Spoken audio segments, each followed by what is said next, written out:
Apa yang dimaksud orang yang berat menjalankannya lalu bisa membayar fidyah? Yara ba'dul ulama, sebagian ulama berpendapat an-nasyama, bahwasanya puasa dulu sudah disyariatkan itu untuk apa? Takhyir, punya pilihan. Fakana man syaa shoma wa man syaa, barang siapa yang mampu dia puasa, barang siapa yang mau dia puasa, barang siapa yang mau dia berbuka.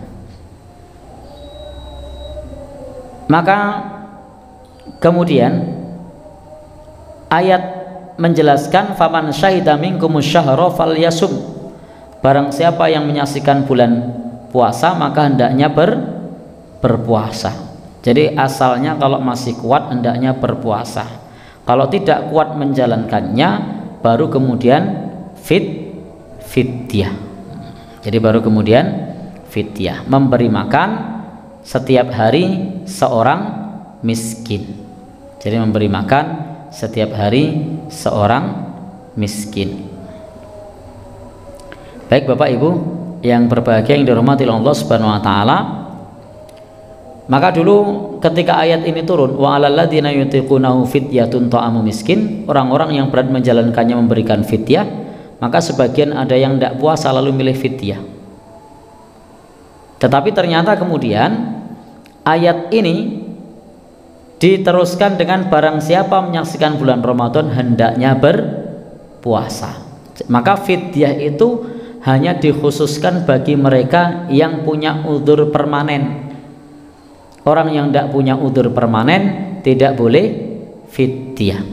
Andai boleh fidyah tanpa punya udzur permanen, saya pun mau. Nah, kan penak toh, bayarnya juga tidak terlalu banyak. Sehari berapa? Kalau Tarjih Muhammadiyah itu 1 mud itu 6 on. Sehari 6 on. Sebulan berapa? 18 kilo.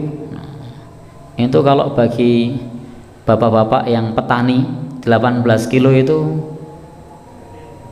wending. Wong derep iki karo merem. Ya, derep berapa lama itu kalau 18 kilo itu? Sehari? 2 hari. Derep rong dino. Turah. Pripun? Baik. Tapi ingat, di sini disebutkan fidyatun ta'amu miskin, makanan untuk orang miskin. Jadi berupa ta'am yang bisa dimakan. Di tempat kita kalau beras saja belum bisa dimakan, maka fidyah itu tidak cukup hanya beras, karena belum bisa jadi ta'am, belum bisa dimakan. Lo di bubur iso, memang bubur tidak pakai santan, orang goyah, orang nganggo bumbu, ya. Jadi ada pendampingnya, apa? Ya uang lauk atau uang sayur. Berapa? Ya umumnya kita berapa? Berasnya juga yang umumnya kita makan sehari-hari. Jangan sampai yang kita makan sehari-hari rojo lele, tapi bayar fidyahnya pakai raskin. Nah, ini pelecehan ini. Maka silahkan bayar fidyahnya sesuai beras yang kita makan.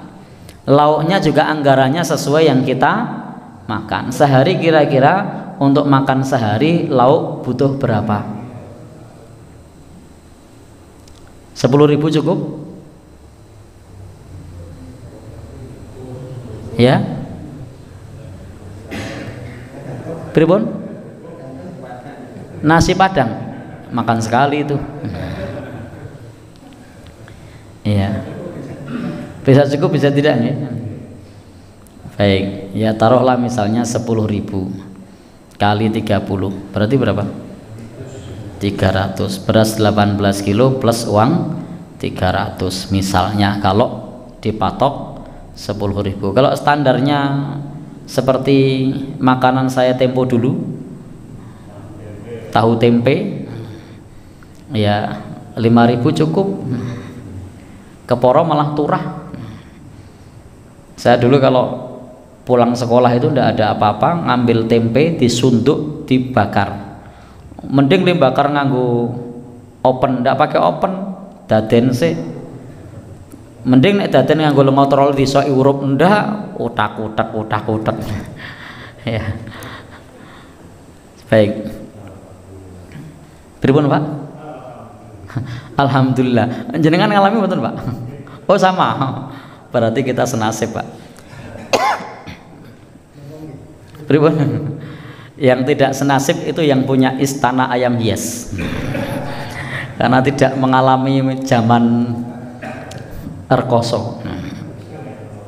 Ya. Umur berapa, Mas? 20. Oh iya. Baik. Lanjut nggih. Jadi sudah. Oh ya, hampir komat. Baik, jadi memberi fidyah untuk makanan orang miskin setiap 1 hari yang ditinggalkan. Baru boleh dibayarkan setelah hari puasa dilewati. Jadi tidak boleh fidyah dibayarkan sebelum puasa dilewati. Misalnya sekarang nih, ini fidyah saya untuk sebulan besok, itu tidak boleh.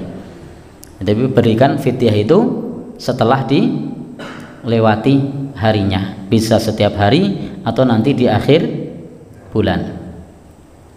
Bisa pula selain diwujudkan dalam bentuk beras, bisa pula diwujudkan dengan mengundang sejumlah orang untuk diberi makan, sebagaimana praktek sahabat Anas yang saat itu mengundang 30 orang untuk makan, dan itu hanya sekali makan yang dilakukan oleh sahabat Anas, karena memang uruf orang pada saat itu ada yang makannya sehari hanya satu kali.